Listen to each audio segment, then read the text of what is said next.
Hello friends, आज दुधीची भाजी करूया जरा वेगळ्या पद्धतीने. सालं काढून घेतली आहेत, त्यानंतर आपण गोल चकत्या करून घेतल्या आहेत. फ्राईंग पॅनमध्ये तेल घातलेलं आहे, तेलामध्ये या चकत्या ठेवायच्या आहेत आणि दोन्ही साईडला आलटून पालटून शिजवून घ्यायच्या आहेत.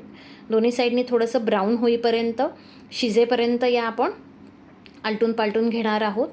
त्यानंतर आपण घेतलं आहे दही, अर्धी वाटी दही घेतलं आहे, त्यामध्ये आपण किंचित पाणी घालणार आहोत, एक अर्धी वाटी पाणी घालणार आहोत आणि मिक्स करणार आहोत, हळद घालणार आहोत.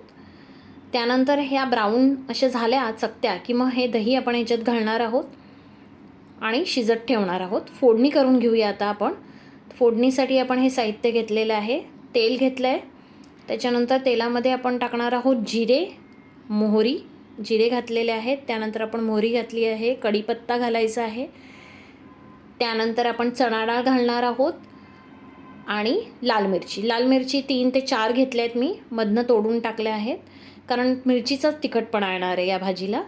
सो आता ही फोडणी आपण या दह्यावर घालून घेणार आहोत. एक 5 मिनटं याला उकळी आणून द्यायची आहे, म्हणजे छान शिजतं ते, थोडी थिक होते ग्रेव्ही. मीठ टाकलं आहे आणि कोथिंबीर घातली आहे. सो अशा प्रकारे आपली दुधीची भाजी रेडी आहे. नक्की ट्राय करून बघा, खूप छान लागते. मी ही अशीच इंस्टाग्रामवर व्हायरल रेसिपी बघितली होती, डाळ भात आणि दुधीची भाजी. अशा पद्धतीने दुधी एकदा करून बघा, नक्की आवडेल तुम्हाला. Thank you so much.